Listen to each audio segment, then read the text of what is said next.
Actualmente, el uso de los servicios de urgencias por personas que no lo requieren ha llevado al colapso de estas unidades, al uso irracional de los recursos, pero sobre todo a denotar la importancia que tiene la ejecución de un adecuado triage hospitalario. Y ese es el tema que hoy revisaremos, principalmente en lo relacionado con el índice de severidad de emergencias, más conocido como ESI, un algoritmo de triage fácil de utilizar que consta de 5 niveles y con el que se caracteriza a los pacientes en los servicios de urgencias, evaluando la agudeza de la enfermedad y los recursos necesarios para su atención. Soy el profesor David Bobadilla y esto es Triage ESI. Bienvenidos, bienvenidas. La palabra triage deriva del francés y significa clasificar, separar u ordenar, y se ha usado desde las batallas napoleónicas, cuando se acuñó el término. En la actualidad, el concepto se emplea para referirse a un sistema de priorización de la atención, tanto en los servicios de urgencia como en el sistema de atención prehospitalario y en situaciones de desastre.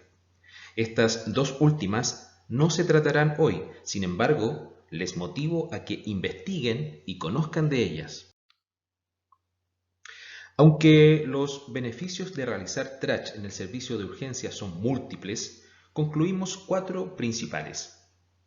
1. Identificar a aquel paciente que requiere de una atención inmediata. 2. Clasificar el total de pacientes que se encuentran en la sala de espera, con el fin de atenderlos de forma organizada según su gravedad. 3. Disminuir el riesgo de muerte y de la presencia de complicaciones en estos pacientes. 4. Informar a toda la comunidad y pacientes sobre los tiempos de atención en el servicio de urgencias y de esta forma disminuir su ansiedad en el momento de esperar. Pero cuidado, de ninguna manera el triage hospitalario puede llegar a ser empleado como mecanismo para la negación de la atención en el servicio de urgencia. Y el criterio de atención siempre se orientará según la condición de gravedad de la persona. Los sistemas más usados en el mundo son la escala de triage australiana, la escala de agudeza y triage del Departamento de Emergencias canadiense, el sistema de triage de Manchester, muy difundido en Gran Bretaña, y el índice de gravedad de emergencia, popular en los Estados Unidos. En Chile, desde el año 2014, se incorporó un sistema adaptado a la realidad local, conocido como selector de demanda. Un par de años antes, el Ministerio de Salud había propuesto implementar el sistema Manchester en los servicios de urgencia públicos. Sin embargo, en la mayoría de los hospitales del país se utilizó el selector de demanda, un sistema propio de 5 categorías de riesgo de C1 a C5, aplicado por un profesional de enfermería o matrona en la admisión al servicio. Este sistema contiene una descripción de gravedad por categoría, como por ejemplo C2, emergencia médica, alteraciones hemodinámicas, respiratorias y o sistémica que no comprometen al paciente de manera inmediata, pero por su condición el paciente debe ser evaluado, tratado y estabilizado de manera rápida. No define el uso de recursos necesarios para la atención, como sí lo hace el sistema ESI, y el criterio y experiencia del evaluador debe ser alta. Este sistema es particular en cuanto a que incluye motivos de consulta ginecológicos, obstétricos y pediátricos por separado, ajustándose así a los requerimientos de los hospitales públicos chilenos, donde esas especialidades se encuentran físicamente distantes y tienen un selector de demanda propio. La validez y reproducibilidad de este sistema, indicadores importantes de calidad del instrumento, no se conocen con certeza y aún no fue evaluado. A fines del año 2017, el MinSal inició una reforma en el sistema de triage, definiendo que el sistema ESI se implementaría en los servicios de urgencia de la red pública de atención. A inicios del año 2018, un diario del sur de nuestro país, en Los Ángeles, así anunciaba a la comunidad la noticia de la implementación de un nuevo sistema de categorización en su hospital local. El índice de severidad de emergencias es un algoritmo de triage fácil de utilizar que consta de 5 niveles y con el que se caracteriza a los pacientes evaluando la agudeza de la enfermedad y los recursos necesarios. Inicialmente, el enfermero o enfermera de triage evalúa únicamente el nivel de agudeza. Si un paciente no cumple con los criterios de un nivel alto de agudeza, nivel 1 o 2 del ESI, evalúa los recursos necesarios previstos para ayudar a determinar un nivel de triage, niveles 3, 4 o 5 del ESI. La inclusión de los recursos necesarios en la clasificación de triage es una característica exclusiva del ESI, que no tienen otros sistemas. La agudeza se determina según la estabilidad de las funciones vitales y la posibilidad de que se vea amenazada la vida, una extremidad o un órgano. El profesional de enfermería calcula los recursos necesarios basándose en su experiencia previa con pacientes que acuden con lesiones o dolencias similares. Los recursos necesarios se definen como la cantidad de recursos que se prevé que consuma un paciente para poder tomar una decisión sobre su disposición. Ejemplo, interconsultas, exámenes de laboratorio, imágenes, procedimientos médicos y o de enfermería, entre otros.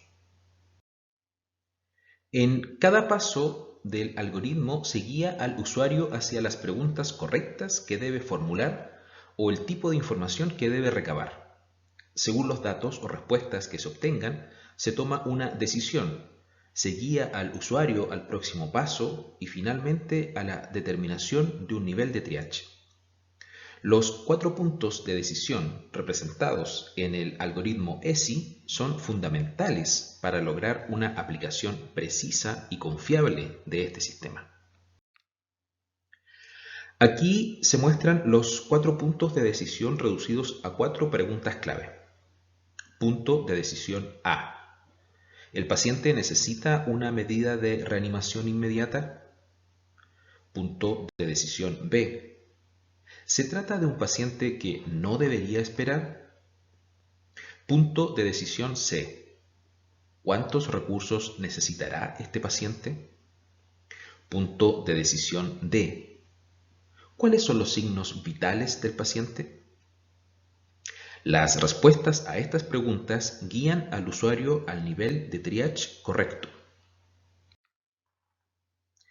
En términos simples, en el punto de decisión A, el evaluador se pregunta: ¿el paciente necesita una medida de reanimación inmediata?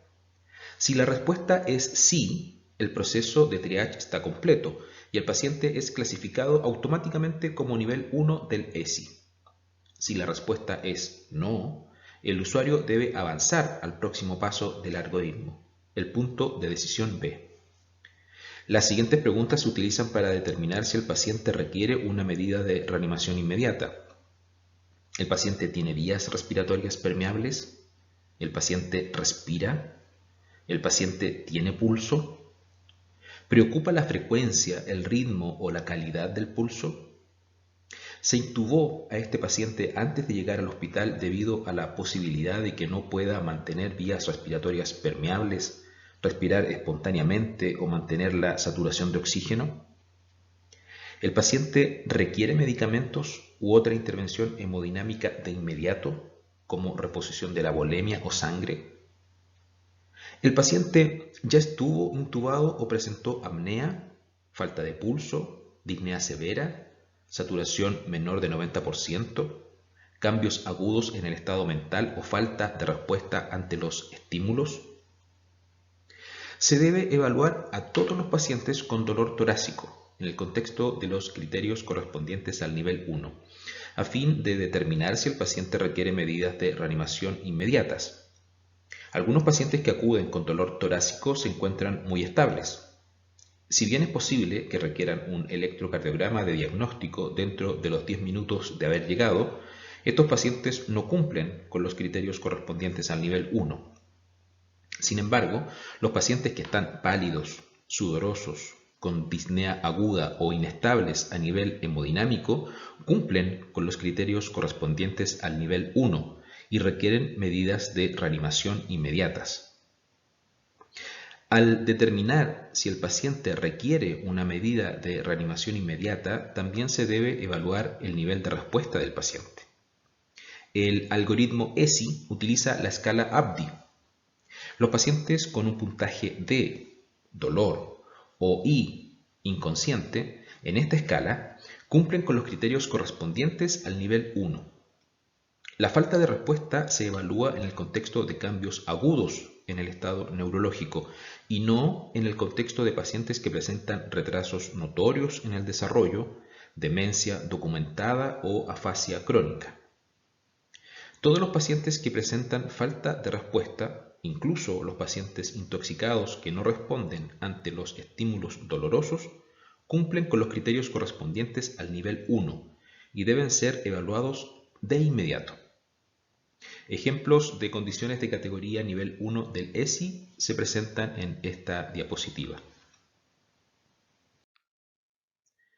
Una vez que el enfermero o enfermera determina que el paciente no cumple con los criterios correspondientes al nivel 1 del ESI, avanza al punto de decisión B.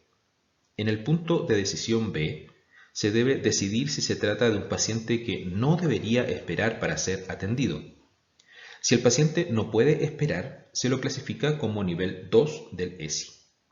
Si el paciente puede esperar, el usuario avanza al siguiente paso del algoritmo. Se utilizan 3 preguntas generales para determinar si el paciente cumple con los criterios correspondientes al nivel 2. Pregunta 1. ¿Es una situación de alto riesgo? Pregunta 2. ¿El paciente está confundido, letárgico o desorientado? Pregunta 3. ¿El paciente experimenta dolor o malestar severos? Cuando se clasifica al paciente como nivel 2 del ESI es porque el evaluador ha determinado que no sería seguro que el paciente permanezca en la sala de espera. Si bien el ESI no sugiere ningún intervalo de tiempo específico para definir la atención, los pacientes con nivel 2 del ESI siguen siendo de alta prioridad y por lo general se debe iniciar rápidamente la disposición del paciente y la administración del tratamiento. Basándose en una breve entrevista al paciente, las observaciones generales y finalmente el sexto sentido, que proviene de la experiencia, el profesional de enfermería identifica al paciente de alto riesgo. A menudo, la edad y los antecedentes médicos del paciente influyen en la determinación con respecto al riesgo que presenta. El dolor es una de las causas más comunes de consulta en los servicios de urgencia y este puede evaluarse mediante observación clínica. Por ejemplo, expresión facial tensionada, muecas, llanto, diaforesis, postura corporal, cambios en los signos vitales como hipertensión, taquicardia y aumento de la frecuencia respiratoria. El enfermero de triage observa las respuestas físicas al dolor agudo que respaldan la calificación del paciente. Por ejemplo, un paciente con dolor abdominal, sudoroso, taquicárdico y con presión arterial elevada, o un paciente con dolor lumbar severo, vómitos, palidez y antecedentes de cólico renal, son buenos ejemplos de pacientes que cumplen con los criterios correspondientes al nivel 2 del ESI. En este punto, también se puede considerar la pregunta: ¿le asignaría mi última cama libre a este paciente? Si la respuesta es afirmativa, el paciente cumple con los criterios correspondientes al nivel 2 del ESI. Ejemplos de condiciones de categoría nivel 2 del ESI se presentan en esta diapositiva. Para identificar los recursos necesarios, se debe estar familiarizado con las normas asistenciales del servicio de urgencias. Los recursos pueden ser servicios del hospital, pruebas, procedimientos, consultas o intervenciones médicas y de enfermería que van más allá de aquellas actividades simples. Antes de asignar a un paciente al nivel 3 del ESI, el profesional de enfermería debe observar los signos vitales del paciente y decidir si se encuentran fuera de los parámetros aceptados según la edad y si los considera significativos. Si los signos vitales se encuentran fuera de los parámetros aceptados, entonces debe considerar aumentar el nivel de triage al nivel 2 del ESI. Sin embargo, es decisión de quien aplica el triage determinar si se debe aumentar el nivel del paciente a un nivel 2 del ESI o no, según las anomalías en los signos vitales. Este es el punto de decisión D. Finalmente, les comparto algunos casos clínicos para que, aplicando lo revisado, los puedan categorizar. Caso 1. Hombre de 87 años. Motivo de consulta, dolor torácico. Frecuencia cardíaca, 100 latidos por minuto. Presión arterial, 213 con 117 milímetros de mercurio. Una PAM de 158. Electrocardiograma no isquémico. Refiere desde hace una hora dolor torácico opresivo sin irradiación, sin disnea ni síntomas neurovegetativos. ¿Cómo categoriza a este paciente? Justifique. Caso número 2. Hombre de 26 años. Motivo de consulta, cefalea. Frecuencia cardíaca, 85 latidos por minuto. Presión arterial, 120,60 milímetros de mercurio. Antecedente de epilepsia en tratamiento. ¿Cómo categoriza inicialmente a este paciente? Si luego, estando en la sala de espera, presenta una convulsión tónico-clónica, ¿modifica la categorización inicial? ¿A cuál? Justifique. Caso número 3. Mujer de 61 años consulta por epistaxis. Frecuencia cardíaca 68 latidos por minuto. Presión arterial 100,58 milímetros de mercurio con una PAM de 71. Historia de epistaxis intermitente durante 4 días. Ingresa sin epistaxis actual, con cefalea de baja intensidad. ¿Cómo categoriza a este paciente? Justifique. Les invito a que utilicen las plataformas y horarios dispuestos para resolver sus dudas o dejar sus comentarios. Que estén muy bien.